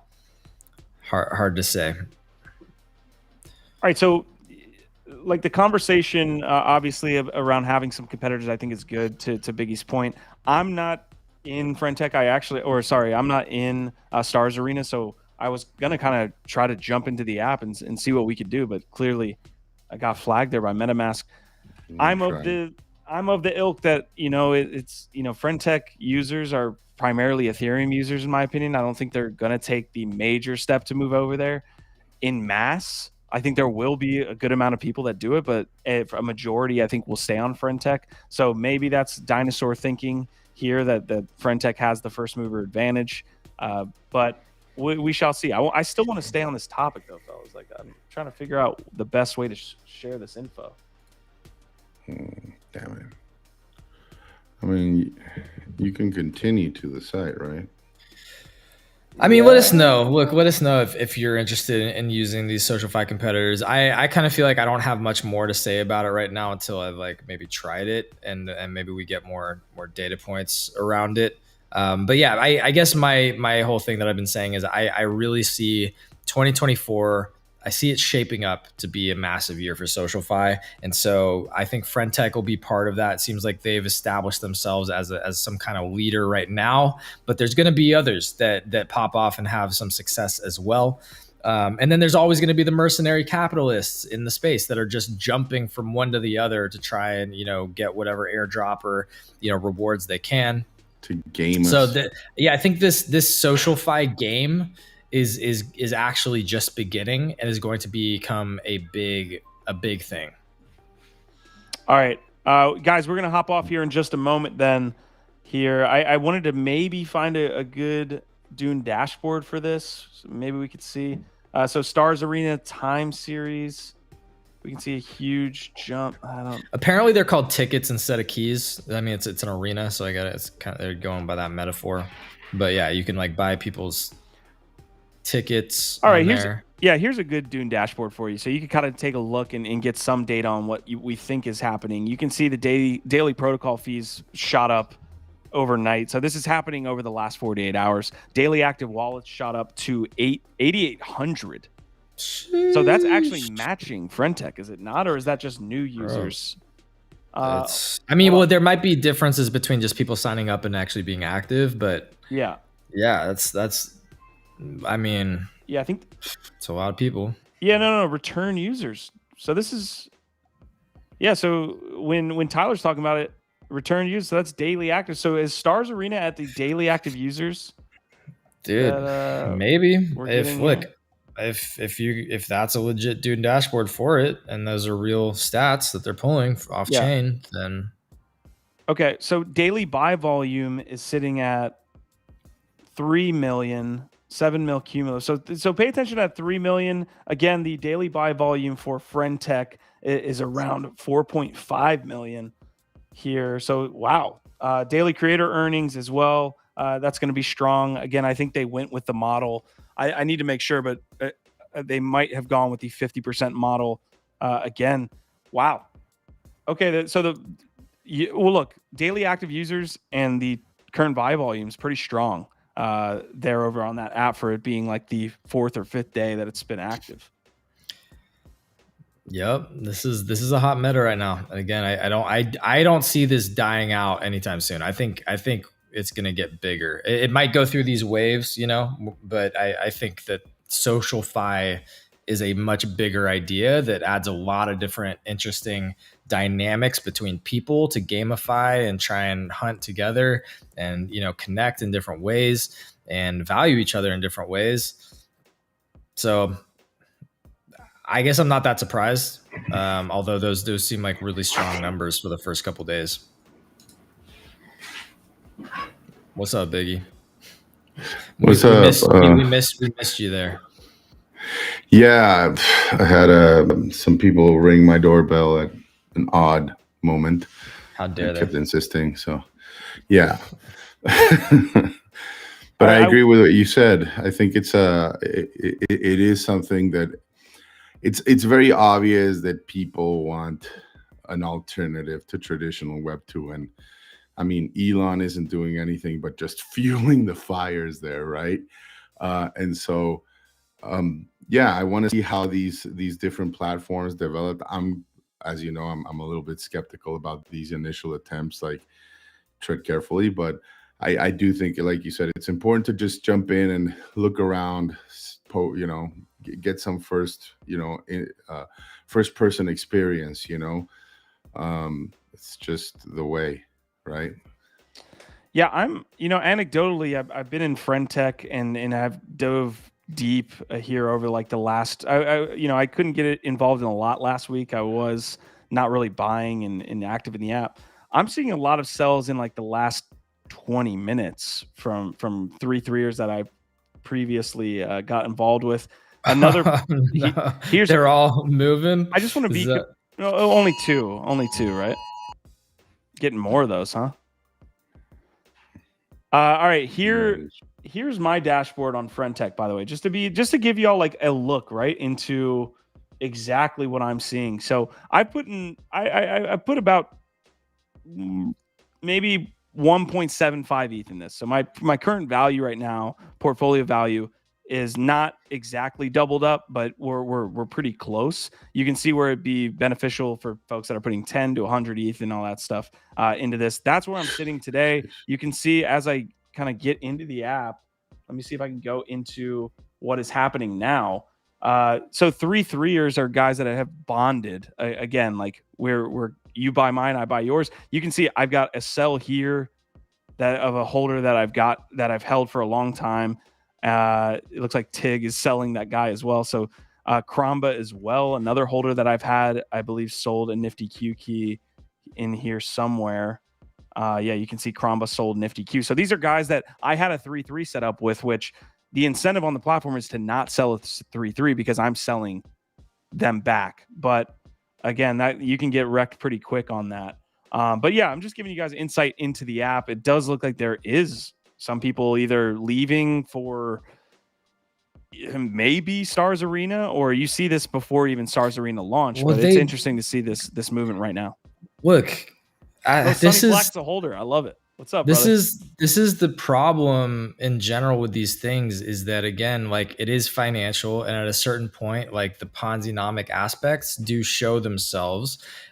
Do I think that friend tech is just going to disappear here? No, but it's going to be volatile, especially if people start seeing a bunch of money leaving to another app. For now, some people are going to leave. Some people are just going to sell because other people are selling, and they're money driven at the end of the day. Right. So I like, even if a lot of those people that are selling right now aren't going to leave, they're saying, look, a bunch of people are leaving. Prices are all going to be dropping. I want to get my bag, and then I'll buy in more when they drop. Dude, they're playing it like NFTs, like anything else. Yeah. Right. Yeah. So I'm immediately like, look, in this moment, I'm selling those keys, because what'll happen is and I'm probably already last. So I'm taking an L on these keys. It's the same thing that you see in a lot of what we do. You're going to have hits. You're going to have ones that don't hit. So yeah, I'm just trying to give you guys like a real time experience here for friend tech users. Choin is saying, imagine my surprise when 3-3ers didn't hold their end. You do see a lot of people that are doing it though. Some will. Until they don't. Yeah. Yeah. It feels like a majority are. Like that's the thing. It's kind of like, I was saying this earlier, Biggie, but like it's another tool to vet reputation, and that there's a reputation piece that's involved in this too, because your Twitter profile is connected. You know, like now I'm looking at this guy, like here. So like Mike Finch will be in here and say, "Hey guys, I'm selling my own key today so that somebody else can buy it back," because basically the app is not rewarding people who are owning their own keys. Where that was a big meta going forward. You would use your trading fees to pump up, buy your own tokens essentially. How much that would lead back into incentives? How much of we really haven't, as far as I know, talked about it, this whole social fight thing at all in terms of actual game theory yet. How much have you been thinking about it / talking about it that way? Game theory in what sense? Game theory. Are you familiar with? You literally hop into the app and you're immediately hit with all these things. That's what I was saying. Yeah, but that it's way more innovative on the front of. But you're familiar with the economic, it's the Byzantine generals problem. I can't trust him to do something, so I need to. Yes, It's very fascinating there, and I think to the point about like reputational sort of relationship building, like. The concept of burnt bridges already came up because of this Matt Kane thing today. Yeah. Like what are the ramifications for not holding up your end of a 3-3? And does that matter, especially in a small community when like it gets out like, yo, that dude like lied or broke his 3-3 with me, and then people start to learn. People learn that you're the guy that's not holding up any of your 3-3s. You know, like I'm not going to share my current holders, but I'll give you a look at the spreadsheet that I've got here. These are people that I've sold. So, you know, overall, what I'm seeing here is like on my sells, usually, I haven't broken a single 3-3. So what most people try to do, unless they're, you know, high level influencers, is, you know, you're trying to find cool connections. Tigbo, Marty McFly, Michael Finch, all of these guys who are in my network that I can three with. And then I use those networks to then find other people. And then you connect and do all these things. So I've actually formed relationships where I'm in Twitter DMs with people now that are parallel users, that are interesting folks. Right. But, you know, that's nothing new, Q, right? Like you meet interesting people in regular social media, the Discord also, right? That's where I pushed back yesterday with you and Andy, because it's like, yeah, it's nothing new. It's a new app to do these things. I'm not expecting it to like send me to Mars or like what is this gigantic innovation that I need? It's a cool tool to connect with. I thought you were aiming at the moon, Q. No, I mean, look, like I think when I think about like the reason why, like I try to be like why the altruistic person might want to offboard traditional social media and go into a Web3 version of it, right? Like I think like it's very clear why, right? Because most of us are tired of being the products and being, you know, held hostage at many times, right? Like our friend Mark right now doesn't have access to his Twitter account. I mean, it's such a big Achilles heel, by the way, too, this friend tech and all of these that are tied and basically verified to your Twitter profile. So in the end, if you lose your Web 2 persona, which is the one that actually verifies who you are, has the follows, has the likes, you are nobody in that Web 3 world. I understand, like, you know, like we want to own our data, we want to own our followers and our likes, right? Like we want to have some say in that, right? I don't know if this FriendTech, you know, keys version is the answer, right? Like you remember Tri-Roll, right? Back in the day, like I actually went and like got a token through Tri-Roll, right? Like I think, like I almost feel like that was a little bit more fair, a little more understandable, and like I just liked that you were able to keep these things separate, right? Like you weren't tied at the hip to Web 2 or whatever Elon might decide to do down the line, right? Like with this. I agree. Like I want this to succeed. I just don't think this current model is as innovative as people make it out to be, and is as different, right? Like and so we'll see. Like I do like it, like again, like that there's competition and that there's people working on it, you know. But I need to see more to really be sold on it. I believe that. And there's a lot of validity to that. I will say, like Prodigy and DP, I think you're losing. I think you're like throwing the baby out with the bathwater here. Like I have a spreadsheet for the parallel cards that I created. Like, and I've connected with individuals there. Nerd alert. These are financial assets. I need to keep my like transaction history. For sure. Like for sure. I think you're throwing it out there. I use keys to find other keys, and I create another key through. I think you guys are kind of. It feels like hustling a little bit. Yeah, it's like standing on the corner, kind of like, you know, whistling, and then like, you know, just like it feels a lot like street vendor bazaar type of behavior to me. You know, everybody's hawking their keys. Get my keys, and like. I think, dude, I think like, you're going down the wrong path and then when you really push people on it, and it's like, well, tell me, well, I've met some people that I would have otherwise met, you know, aside from on FriendTech, and I'm like, okay, fine, but the conversations are being had right here, right? But on Twitter and streamed on YouTube and like via an NFT. Proof Collective did that through an NFT and had conversations on Discord. The utility that you got through connecting with individuals through owning the Proof Collective NFT is something that you come up here and talk about a lot. It is literally, but I'm not landlocked to one platform, right? Like I can use that same Proof Pass to go into Discord or Telegram. Like there's many ways in which you could, like the real crux of it is that you own that pass in your wallet and you control who you give access to, where you verify and where you don't. What I don't like about FriendTech and all of these is that you're locked, whether you like to believe it or not, you're locked in at the hip with Twitter, and at the same time, the only place where you can really do things is through FriendTech. And if anything goes wrong, swim swaps, like, you know, are one of the things that are starting to happen right now, right? Is like you're screwed. I don't know. Like I just don't feel like I feel like there's way too many attack vectors. There's too many attack vectors and holes in this fucking platform for me to feel safe or cool. Just if you're looking for safety, you're at least putting money. 100%. 100%. I just want to continue to just give examples, guys. And Biggie, man. I love it. I agree with you more than I don't. I'm just trying to give examples in like the pod. So Andrew's a connection I made through another room. Okay. So I'm in DMs with this guy. He's an interesting builder that is building other FriendTech tools. He's a Bengals fan. We were commenting on that. And we were talking NFL. So I'm making a connection through FriendTech, right? And these are things that I'm doing through X, but also it's not very personable. Like you don't like look at somebody on X and you're like, I'm just going to DM that person, right? You don't do that a ton. But look at what he did. He's making it an AI tool that and look at what he put. I just met this guy, and he's showing off an example here of what he's calling best friend version 1. He's saying he's typing in what are they talking about in Nifty Q's room, and then it puts an output, right? It's like, hey, they're talking about parallel and they're talking about, you know, these different things, and it's He can't stand his fucking co-hosts, and he would like to find new ones as soon as possible. Absolutely. Wow. That's the last thing. Flooring Nifty Q's keys all right. immediately.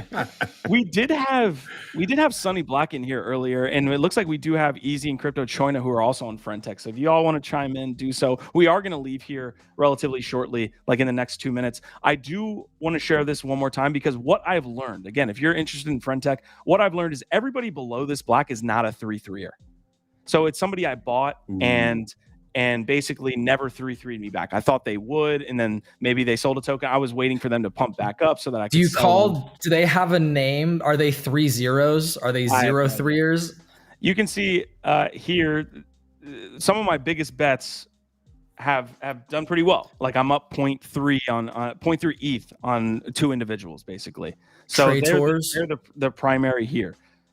What I would say and what I'm doing now is if I see an undervalued account, so around my kind of area, I like to. How do you determine it's an undervalued account? Like, so he has to be popular on Twitter, right? On regular Twitter. So what you'll probably, first of all, an undervalued account, I think, is like objectively probably like in that 0.1 to 0.2 range, right? Like you could make the argument, I guess that's a 1 or 2 ETH is still undervalued, okay. But for the most part, people are looking at like, hey, who are these like non-over an ETH accounts that are like undervalued? And I'd say you get a lot from the one-on-one conversation you have in your room.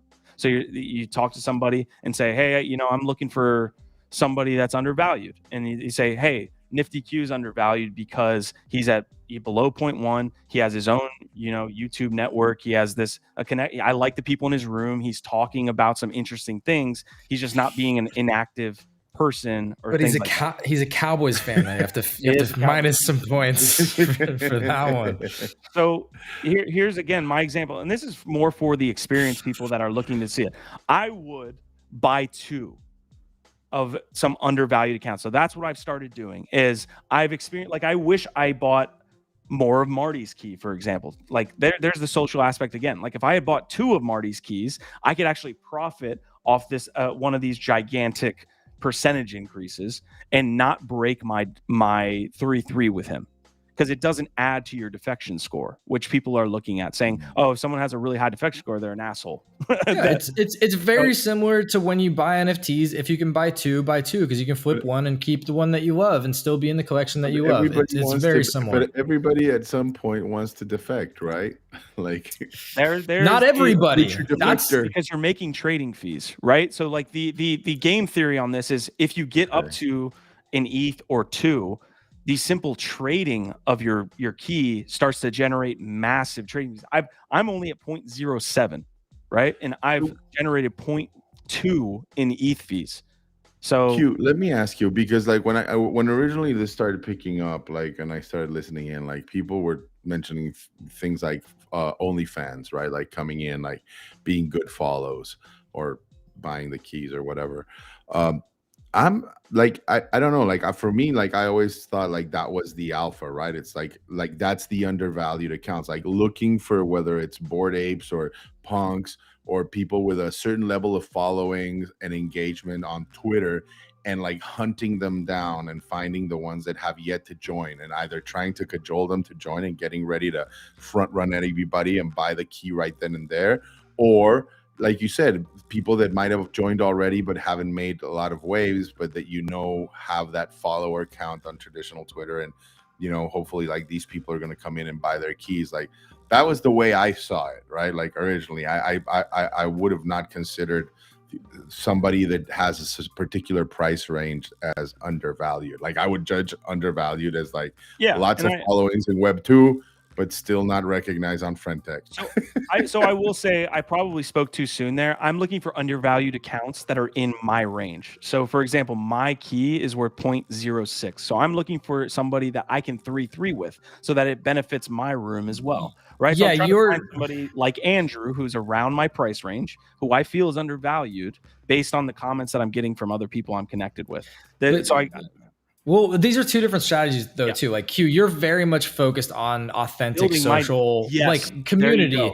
What you're talking about, Biggie, is just the people that just got in because they're saw farming. Dollar signs. Yeah, they're just trying to farm and catch a wave on some influencer or well-known OF, girl that gets on and pumps their bag. Like those are the two very different strategies, right? And the thing is, you can do both on there. Okay. So. Yeah, I feel like I would, in that particular case, for this platform, I feel like I would much rather be a flipper and just scalp as much as possible, because like to get into a social contract of 3-3ing with somebody else, and you're just it's a dynamic. setting yourself up in that musical chess, like who's gonna fucking jump off first? Who's why I say the defector, right? Like it's Marty like McFly's I don't want that with my friends. Marty McFly's key is up 1,500% from when I bought it, and I only have one. Marty McFly. I only have one of his key, and there's the social dynamic. What happens if I sell Marty's key? One, he's selling my key. So two, now I'm trapped. Now he's going to be side-eyeing me whenever I look at him. So round trip Q over here is going to go down with the ship. Hey, that's a good friend. That's a good friend tech. You can also not do what I'm doing with the spreadsheet. So DP is saying, then my man pulled out a whole spreadsheet. If you cross reference, you don't have to do it this way. I have made it more of a point. My accounting with my NFTs is trash. And so when I get into a new thing now this is also with my NFTs, I told myself, I need to do a better job of tracking how my money is spent. And so you don't need to do that. You can go onto the app, fucking throw money to the wind, do whatever you want and make a bunch of money and just output at the end of it. But I'm doing a better job personally. I don't have to do that stuff. Look, we gotta give him some respect, fam. All right. The guy's battling COVID and showing up, giving you the inside info on all the work he's been doing behind the scenes in the spreadsheets to figure out strategies that work in alpha to make the most in the more community focused strategy over there. So you know what? Respect to you, Q, and holy shit, is this show ever going to end? Yeah. All right. Sounds good. We'll end. I wanted to give you guys, again, more of that inside information into Friend Tech as well. Hopefully you found it valuable. I know it's not for everybody. People use it for different reasons. So I can say, from my personal experience, I've met folks, and yes, we do now have a social contract set up. That will be interesting to see long term. Where that goes. I think we just agree. I think me and Marty are just like, dude, we're gonna sell each other's keys. Like it's time. Like that's what will happen with the people that you connect with. Yeah, real quick though on the 3-3 thing, I do believe that it did originate with Olympus DAO because I think we've talked about that. But like what it originally meant, I'm not sure that we know that yet. So if you are wondering, I think we all are curious why 3-3 is a thing. But it does seem like Olympus DAO was the origin. And these unique people that you found on Friend Tech. Do you also connect and follow each other on Web2 on X? Instantly. That is the first thing you do. That's what he's been saying, dude. He's getting into real combos and relationships. I would hate for you to lose those friends if something happens to Friend Tech. That's why. I want you to remain connected forever. It's a discovery tool, in my opinion, just in the same way that you use Proof Collective. I know it's not the same mechanically, but if you think about it, once you join Proof Collective, you got access to a room where you found some cool people. You probably went directly to Twitter and followed them and started to make connections that way. That's how Friend Tech is being used right now. All right, last question, Q. We got to wrap this up. Last question. What if somebody that you 3-3'd with dies, are you flooring it immediately? What do you do? You floor it and get the fuck out. That's definitely what you do. You floor it just like they floored their life somehow. I don't know. Wow. That's dark. All right. I do want to go out with this. We're gonna get flagged for this, but god damn, is that Blink song really good? I'm gonna go in and out of it. Dude, if you're a Blink fan, I literally shed a tear listening to this shit. It's god damn. Did it make you kind of emo? Put you in your feels, Q? I mean, it's a made you feel like it was 2012 in back in your high school bedroom. Is the best encapsulation of Blink over the last 25 years, and it really is. They're now a trans generational, like they're what, 3 generations of music.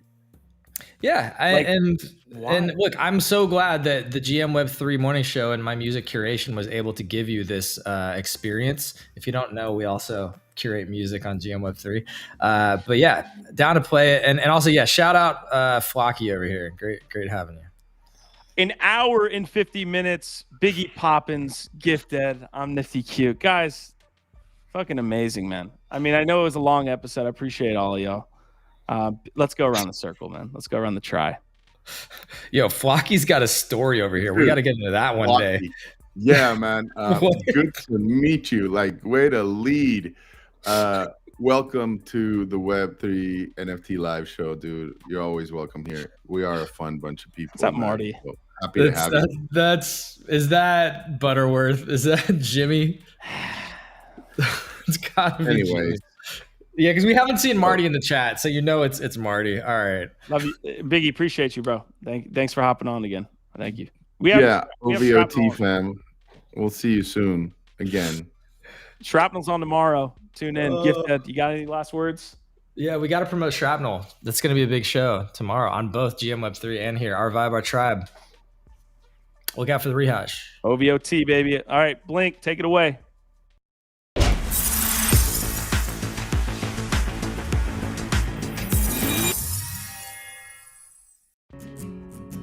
Today, folks, Our Vibe, Our Tribe. Appreciate y'all. See you tomorrow.